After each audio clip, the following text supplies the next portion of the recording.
Hi, my name is Benjamin Katz and welcome back to the 48 State Ice Cream Review, where today I'm at Purtell's restaurant in Pinconning, Michigan, having Ashby's ice cream with the two flavors, Blueberry Burst and Puppy Chow. Now, Ashby's ice cream is of course a locally Michigan-based ice cream manufacturer that distributes mainly to Michigan sources. I have already had Ashby's ice cream at the previous location, but I thought there were more flavors to try, so I may as well keep going. Let's get started with the Blueberry Burst. So it was immediately apparent that ice cream was really not the focus of Purtell's, especially in the winter season, because only half of the overall freezer cases were full of ice cream, with only about 12 flavors being offered as opposed to the usual, 24, 30 some flavors. And this ice cream is slightly freezer burned, which, it's definitely less freezer burned than if it was not a manufactured ice cream. I can tell you that. There are certainly enough preservatives in here to keep it from freezing rock solid, but still, there is that element of, oldness to this ice cream that is tangible. But for the flavor, I enjoy it. It's fairly sweet, focusing less on the blueberry and more on the marshmallow fluff and mascarpone cheese. But it's light enough, and it's not too sugary on the palate, although it's certainly noticeable. I would of course prefer more blueberry flavor and a Blueberry Burst name, but I can't complain too much because it is still scratching that ice cream itch. It is funny though that this ice cream is probably thicker than most peanut butter ice creams I've had. I don't know what it is about marshmallow fluff, but it really makes an ice cream dense and chewy. Okay, let's move next to Puppy Chow. This flavor really seems like a chocolate peanut butter crunch with a fun name, but we'll see if that's actually the case. Yeah, that is another very thick, kind of stale flavor. It actually almost bent my spoon with the effort required to dig it out of the cup. As much as I love chocolate and peanut butter, I can't say I love this flavor too much, because the thickness doesn't feel like it's coming from the peanut butter, like it usually would in a peanut butter ice cream. I think it's really just that this ice cream is so old, right? It has not been turned over a lot, so it's been sitting in the freezer for probably weeks at a time, and I think that does impact the quality of ice cream.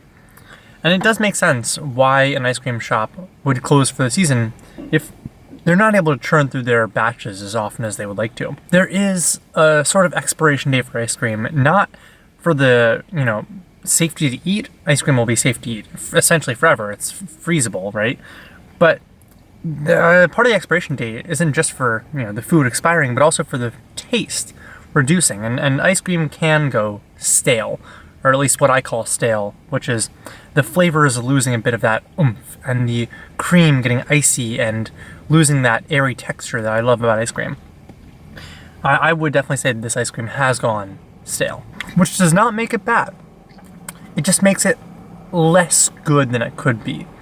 And I am judging against Ashby's ice cream that I've had that was fresh and much better in my opinion. Okay, let's move on to the combination of flavors. See, there's a funny feedback loop, because the thicker the ice cream, the longer it exists on the palate, and the colder it's perceived, because the longer it takes to chew. And the colder your mouth gets, the less effective your taste buds become. So essentially, taking this bite of both ice creams was so thick that it reduced my ability to taste the ice cream. And ultimately, I just got sweet and a bit of savory from the peanut butter. I'm going to try again with a slightly smaller bite and see if anything makes a difference with that. Yeah, it's kind of like a vaguely fruity fluffernutter. It's not the best combo, especially with how thick both flavors are, but it's not bad. I would consider it decent. Pretty good, actually. The combo would work better if they were less thick, but it does still work. Now it's time for my favorite recurring segment. Benjamin complains about something he's complained about 10,000 times before, but will continue complaining until everyone in the nation is compliant. I paid $8 for this massive tub of ice cream. This is practically a pint. And while that is actually pretty good value for the amount of ice cream I'm getting, I don't want a pint of ice cream when I'm eating ice cream. I tried to get a single scoop. I practically begged. I did not want this much ice cream before dinner. I'm gonna spoil my appetite. It's 5:30. I don't need this much ice cream. And if you're a family, if you're a tourist coming through after a big dinner, you also don't need this much ice cream. even a single, half this, is most places double. And while the single was $4, I would say a very good price for value.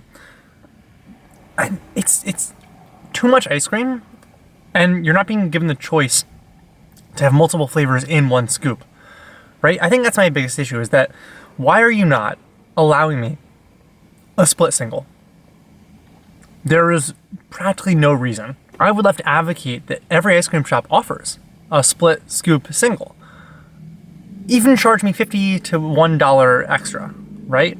I don't care about paying extra for getting 2 flavors in one cup. I just don't want to get 2 scoops all the time. Sorry, I lied. This is a pint.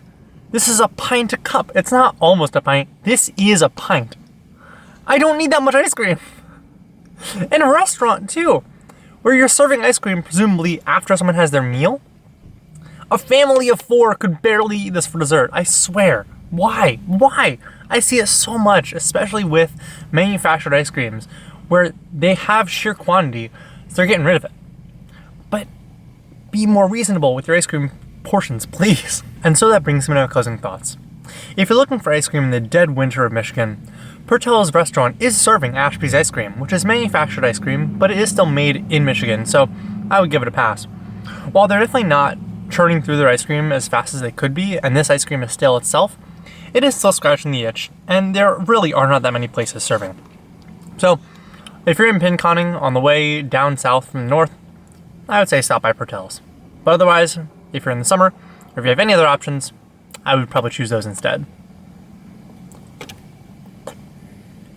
If you like this video and want to see more like it, consider subscribing, or go to finefieldsmarketing.com for more on the journey. Thank you.